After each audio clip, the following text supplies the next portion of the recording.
Pemirsa, potensi pertumbuhan PT Adikarya Tbk masih besar sejalan dengan prospektifnya bisnis konstruksi. Kita akan membahas prospek bisnis dan saham Adikarya bersama analis dari Panin Sekuritas Randy Wijaya. Selamat pagi Mas Randy. Ya, selamat pagi Mas. Terima kasih Mas Randy sudah bersama kami. Mas Randy, kalau kita melihat kinerja Adikarya selama tahun inilah hingga Oktober ini seperti apa Mas?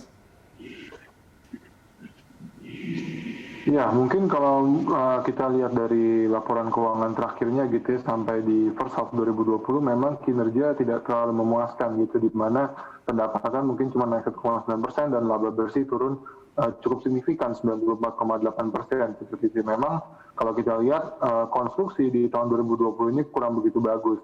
Ini juga terlihat dari realisasi kontrak sampai dengan September itu mungkin hanya bisa sekitar 25% dari targetnya, di mana kalau kita melihat tren seasonality di tahun-tahun sebelumnya, itu mungkin rata-rata industry average bisa mencapai 48-49% gitu. Jadi 40-50% itu sudah ada di 9 months 2000, di posisi 9 months sampai di September. Jadi ini kita lihat memang akibat dari pandemi ini banyak proyek-proyek yang diundur dan ditunda juga. Ini menyebabkan kinerja juga cenderung lebih turun dibandingkan dengan tahun 2019. Jadi, cuman kita lihat perlahan-lahan mulai ada perbaikan juga di kedepannya. Jadi kita masih optimis untuk construction dan juga Adikarya di tahun 2021 mendatang. Artinya boleh kalau saya simpulkan bahwa raihan kontrak baru saat ini semua karena pengaruh dari PSBB. Iya, bisa dibilang itu salah satu menjadi penyebabnya gitu, karena memang kan kalau kita melihat juga alokasi anggaran dari pemerintah pun untuk konstruksi infrastruktur itu mulai dikurangi untuk tahun 2020 ya, ada pengalihan untuk dana APBN di sektor tersebut gitu. Jadi ini yang kita lihat juga menjadi penyebab kenapa realisasi kontrak baru cukup lemah di tahun 2020. Ya, artinya gini, maksud saya Mas Randy, penundaan kontrak-kontrak baru yang mestinya bisa diperoleh sama perusahaan konstruksi termasuk Adikarya itu ditunda karena PSBB, tapi kemudian kalau seandainya misalkan vaksin mungkin sudah ditemukan tahun depan, ini akan ada pekerjaan yang begitu banyak sebetulnya yang akan dilakukan, begitu nggak kira-kira?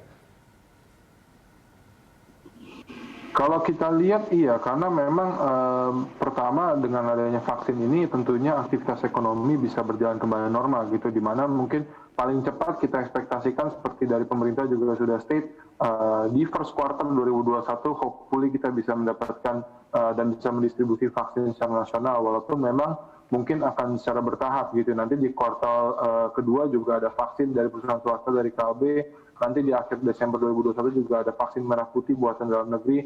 Ini kita lihat akan menjadi perkembangan positif termasuk untuk sektor konstruksi gitu, karena nantinya dana-dana APBN pun juga bisa kembali difokuskan untuk pembangunan infrastruktur. Seperti yang kita lihat untuk rancangan di tahun 2021 mendatang, bahwa dana infrastruktur sudah mulai kembali meningkat 47% gitu ke kisaran 400 triliun. Ini yang kita lihat cukup positif nantinya untuk sektor konstruksi di tahun 2021 mendatang. Oke, kalau menurut Anda ini kira-kira hingga akhir tahun masih berapa banyak kontrak baru yang potensial sebetulnya bisa diraih sama Adikarya? Oke, mungkin kalau melihat dari achievement saat ini mungkin sekitar 25%-an ya dari target akhir tahun. Mungkin kita nggak bisa expect banyak untuk sampai di akhir tahun ya, mungkin kita assume akan bisa mencapai kisaran mungkin 40-50% at max menurut kita, karena memang tentunya banyak proyek-proyek yang diundur ini akibat dari konflik ini. Cuman kalau untuk Adikarya sendiri kita melihat perkembangan positifnya mungkin bukan dari sisi kontrak baru, tapi dari pekerjaan-pekerjaan yang mereka lakukan gitu, di mana kalau kita melihat dari struktur mereka punya proyek itu LRT dan juga tol dari Aceh Sigli ini total berkontribusi sekitar 50% dari pendapatan gitu, masing-masing 25%. Dan dari LRT kita lihat sudah ada pembayaran lagi juga 1,8 triliun, jadi total pembayaran sudah mencapai 10,8 triliun. Ini dari target 23 triliun, ini sudah hampir 50%-nya. Terus kalau kita lihat juga progres pembebasan lahannya ini yang juga cukup positif gitu, di mana sampai di akhir 2019 kemarin, itu sampai di Desember 2019 mandek di kisaran 67% karena masalah pembebasan lahan di wilayah Bekasi. Kali ini sudah bisa meningkat lebih dari 75% gitu. Ini yang kita lihat juga positif buat adikarya gitu. Jadi proyeknya akan semakin berjalan, dan untuk yang Aceh Sigli juga ada perubahan skema dari turnkey-nya gitu. Jadi nantinya ini tidak harus sampai semua seksi selesai baru dapat pembayaran, tapi bisa selesai masing-masing seksi selesai bisa dapat pembayaran per selesai dari per seksinya. Itu yang kita lihat positif untuk cash flow adikarya ke depan juga. Seperti itu. Oke. Baik, ini kalau kita bicara soal revenue ini jelas turun dibandingkan dengan tahun lalu ya. Kalau kita lihat revenue mungkin sampai di first half 2020 masih ada sedikit peningkatan ya, 1,9%. Memang kita bisa bilang mungkin relatively flat dibandingkan dengan tahun lalu begitu. Oke. Apakah kondisi yang sama sebetulnya juga dialami sama perusahaan-perusahaan konstruksi lain? Oke, kalau misalkan kita melihat mungkin dibandingkan dengan konstruksi yang lain mungkin masih sama juga ya gitu trennya, bahwa memang dengan adanya pandemi COVID-19 ini perolehan kontrak baru yang tadinya mungkin dicanangkan di awal-awal tahun sebelum adanya pandemi semuanya mungkin akan sulit tercapai gitu. Jadi memang di tahun ini pun kita belum melihat untuk sepanjang tahun 2020 tentunya kita berekspektasi kinerja tidak akan bisa sebaik tahun 2019 gitu. Cuman melihat ke 2021 mendatang dengan alokasi juga dana infrastruktur yang meningkat, ini yang kita lihat akan menjadi buffer buat emiten konstruksi secara keseluruhan, termasuk juga adikarya. Oke. Kalau menurut Anda di industri, daya saing adikarya itu seperti apa?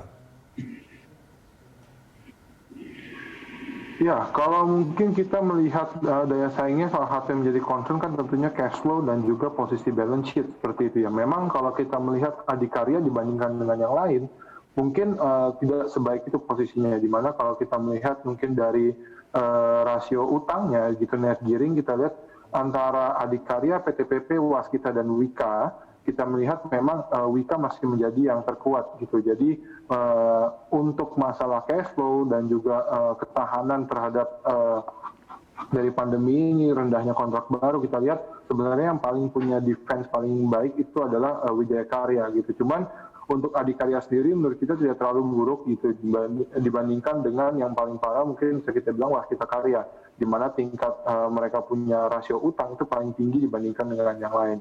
Sedangkan adikarya masih lebih baik dibandingkan Waskita. Itu yang kita lihat jadi katalis positif juga buat adikarya dibandingkan yang lain. Plus kalau untuk di level harga saat ini juga kita lihat valuasi adikarya masih paling yang tertinggal nih dibandingkan dengan yang lain. Gitu, dengan level PB di kisaran 0,3 kali. Baik, Mas Randy, kita jeda sebentar. Kita akan lanjutkan ini di segmen berikut. Pemirsa jangan kemana-mana, Corporate Action masih akan kembali usai jeda. PT Adikarya Tbk telah melantai di Bursa Efek Indonesia sejak kuartal pertama 2004. Rekan Ahmad Murodi akan menyampaikan berbagai informasi untuk Anda. Silahkan. Ya, Rudi dan juga pemirsa, saham Adikarya telah menjadi salah satu pilihan pelaku pasar sejak 16 tahun lalu. Kita simak datanya untuk PT Adikarya Persero Tbk dengan kode saham ADI, IPO sejak 18 Maret 2004, terletak di papan utama. Kemudian bidang usaha utama adalah konstruksi, sektornya adalah property, real estate, and building construction. Subsektornya adalah building construction. Kemudian kita lihat ini adalah data tentang pemegang saham Adikarya, hanya dua, yaitu negara 1,816 miliar lembar saham atau 51%, sementara masyarakat 1,744 miliar lembar saham atau 49%. Kita juga bisa melihat di sini adalah fluktuasi harga saham ADI. Kita mulai dari awal tahun dulu di Januari 8 masih 1.205 rupiah per lembar saham, tapi kemudian di bulan Februari turun di bawah 1.000 yaitu 970 rupiah per lembar saham.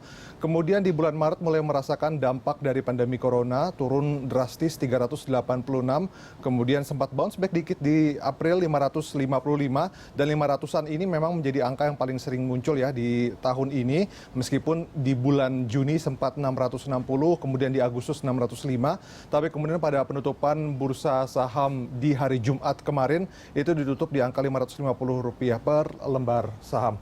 Ya, demikian Rudi informasi yang dapat saya sampaikan. Kembali ke Anda di studio. Baik, terima kasih Ahmad Murodi. Pemirsa, dialog kita lanjutkan kembali masih bersama Randy Wijaya. Mas Randy, ini kalau kita melihat grafik yang tadi disampaikan rekan Ahmad Murodi, ini nampaknya agak sulit. Ini prediksi saya sebagai orang awam melihat kinerja saham ADI. Di awal tahun di Januari itu sekitar 1.200-an, tapi hingga saat ini masih bergerak di sekitar 500. Kalau menurut Anda ini apakah akan seperti ini hingga akhir tahun atau bagaimana?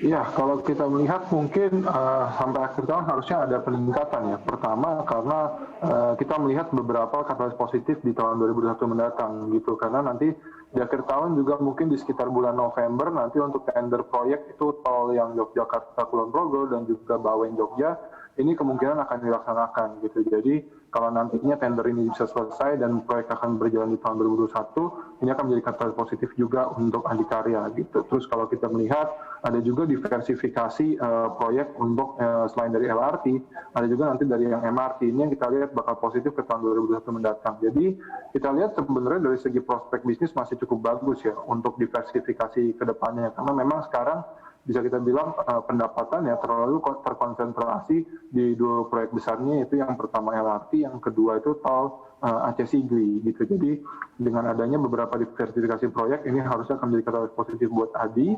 Terus kalau kita lihat juga di tahun ke depan dengan kondisi ekonomi yang diekspektasikan juga lebih baik dengan adanya vaksin, ini akan mendorong appetite investor untuk juga kembali masuk ke aset-aset berisiko, dan ini akan berdampak positif ke harga sahamnya juga gitu. Dan kalau kita melihat dari segi valuasi pun sebenarnya untuk saham Adikarya ini bisa dibilang paling rendah nih dari sisi valuasi gitu, paling under value dibandingkan dengan construction peers yang lain gitu, dengan price to book value itu 0,3 kali, sedangkan untuk peersnya rata-rata itu sekitar 0,5 kali. Jadi ini yang kita lihat akan menjadi buffer untuk membuat saham ADI lebih menarik di mata investor gitu. Dan kami sendiri pun juga masih merekomendasikan buy untuk saham ADI seperti ini. Oke, ini boleh saya bilang kalau saham ADI untuk posisi saat ini mestinya dianggap murah bagi pelaku pasar gitu ya?